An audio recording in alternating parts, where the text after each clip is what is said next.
Fala turma, todos bem? Sejam muito bem-vindos à nossa 10ª aula. Aqui falaremos sobre protocolos de comunicação em IoT. O que é um protocolo? Um protocolo é nada mais, nada menos do que o idioma em que os componentes vão se comunicar. Da mesma forma que nós temos um idioma falado, que eu preciso falar um idioma, você precisa entender esse idioma. Da mesma forma os componentes. Existem diferentes tipos de idioma, que são chamados de protocolos, que cada um deles tem uma característica. E aí, dependendo do cenário, da arquitetura que você tiver na sua instalação de IoT, você vai precisar escolher uma ou outra. Então, vamos lá. Protocolos são essas regras, que definem como os dispositivos trocam dados entre si. No IoT, essas trocas precisam ser eficientes, seguras e adaptadas às limitações dos dispositivos. Então, se eu tenho um local que eu tenho que enviar uma informação de um local até um outro local que é muito distante, eu não posso usar um Wi-Fi ou um Bluetooth, por exemplo, porque essas são conexões que não têm um longo alcance. Eu poderia usar, por exemplo, a forma de transmissão LoRa, que transmite as informações de forma bem distante. E quais são as características de protocolo? Nós temos os protocolos de rede, temos os protocolos de transporte e temos os protocolos de aplicação. Ou seja, os de rede vão definir como os componentes se conectam. Os protocolos de transporte vão definir como que as informações coletadas são trafegadas de um lugar para o outro. E os protocolos de aplicação vão definir como que os dados vão ser utilizados. E aí vamos aí para os protocolos de rede. Eles permitem a comunicação entre dispositivos e servidores. O primeiro exemplo é o IPv6 Low PAN, que ele tem um IP adaptado para redes com baixa potência. O que acontece aqui é que ele tem uma configuração de IPs adaptados para redes com baixa potência. Ou seja, se a minha rede não tem uma infraestrutura muito boa, eu posso usar essa tecnologia. Eu tenho a LoRaWAN também, que é para redes de longa distância e baixa taxa de dados. Então, se eu tenho um cenário onde eu preciso trafegar informações de uma grande distância e é pouca informação que eu preciso enviar, eu posso usar a LoRaWAN. O LO do LoRa significa low e o RA do LoRa significa range.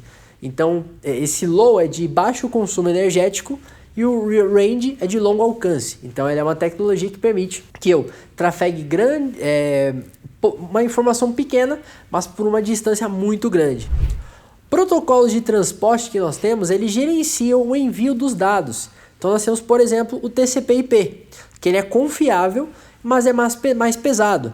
Ou seja, ele é bem confiável. Quando eu utilizo ele, eu consigo ter certeza de que eu enviei a informação e a informação foi recebida do outro lado. É como se fosse uma carta. Eu sei que eu enviei a carta, isso eu tenho certeza porque foi eu que enviei. Mas eu tenho certeza que a pessoa recebeu? Com o TCP/IP a gente consegue isso. Porém, tem essa característica dele ser mais pesado. E temos o UDP, que é o diferente do TCP. No UDP, ele é mais leve, mas eu não tenho a verificação de entrega. Ou seja, eu envio um dado, mas eu não sei se o outro dispositivo na outra ponta recebeu essa informação. Dependendo do cenário de IoT que eu tenho, isso pode ser aceitável ou não. E quais são os protocolos de aplicação, que são os mais importantes na IoT? Eles são usados diretamente pelos dispositivos para enviar dados para as aplicações. Exemplos, temos o MQTT, Message Queuing Telemetry Transport. Ele é leve e ideal para dispositivos com poucos recursos. Ele é baseado em Publish e Subscribe. Você publica e você assina informações, para você poder recebê-las. Ele é usado em aplicações como monitoramento remoto, automação residencial e industrial. Temos também o protocolo de aplicação COAP, que ele é parecido com o HTTP, mas ele é projetado para dispositivos com restrições. Ele usa o UDP nesse meio termo para poder transmitir mais leveza, mas tem essa questão de não ter a confirmação de entrega daquele dado. Então, se eu uso o COAP, eu vou ter um sistema mais leve, mas eu não vou ter a confirmação de que o meu dado chegou onde deveria chegar. Ele é bom para comunicações de máquina a máquina. Se eu estou comunicando uma máquina com outra máquina, ele pode ser indicado.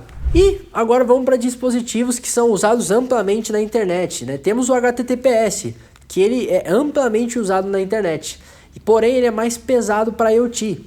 Como ele tem todo o recurso para enviar a informação, ver se a informação chegou, ele é muito bom para conectividade, e ele consegue enviar uma carga muito grande de informações, isso pode ser um pouco ruim porque ele pode ser um pouco mais pesado. Então, se eu tenho um cenário em que o meu cenário não comporta grandes dados sendo trafegados, isso pode ser ruim e talvez o HTTPS não sirva para minha ocasião. Perfeito. E como que eu faço para eu escolher o protocolo ideal? Falamos de alguns aqui, mas como que eu faço para escolher o protocolo ideal, né? Como que eu faço para escolher o protocolo que vai ser usado na minha comunicação, na minha rede? Eu posso verificar alguns fatores. São fatores esses: o consumo de energia. Poxa, eu posso consumir bastante energia nesse meu cenário? Se sim, beleza. Porém, se não, vai que você está criando um cenário que vai ser abastecido a pilha. Poxa, a pilha você não tem tanta energia disponível, então tem que ser um consumo de energia menor. Capacidade de processamento do dispositivo é um outro fator que deve ser considerado.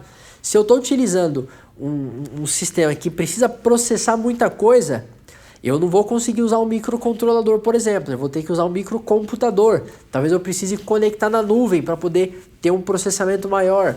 Ou seja, tudo isso precisa ser analisado.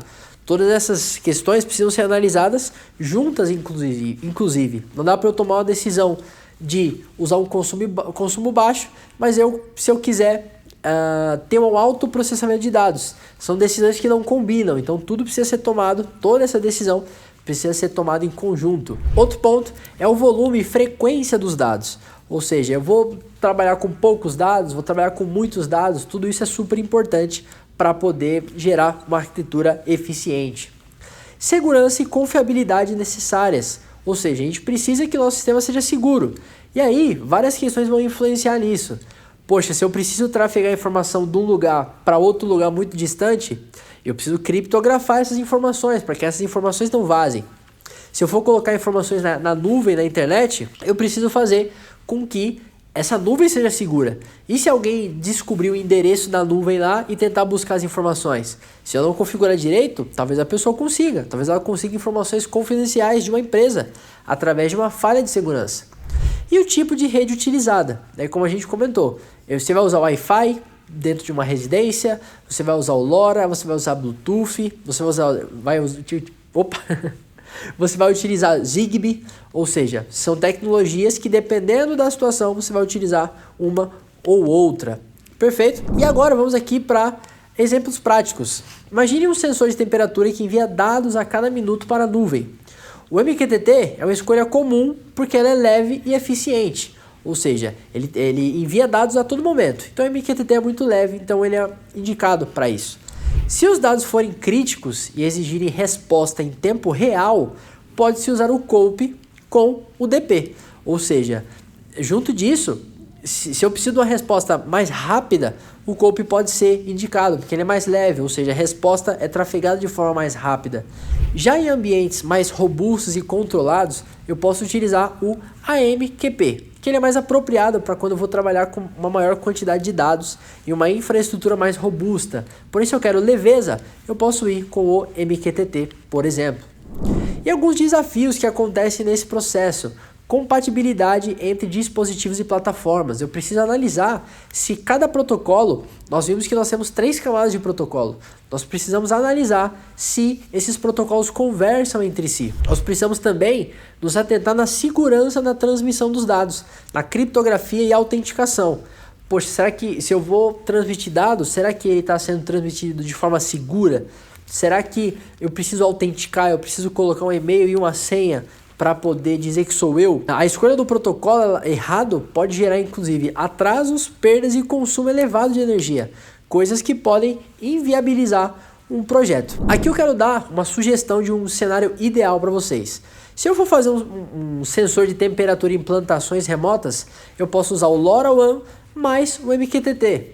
Se eu for fazer um dispositivo vestível como relógio ou uma pulseira, eu posso usar o BLE com HTTP e o MQTT. Já se eu for fazer uma automação residencial como Alexa, lâmpadas inteligentes, eu posso usar o MQTT. E agora, se eu for fazer uma fábrica inteligente, né, na indústria 4.0, por exemplo, o ideal seria o COAP ou o AMQP para organizar tudo isso. Turma, quero agradecê-los e até a próxima aula.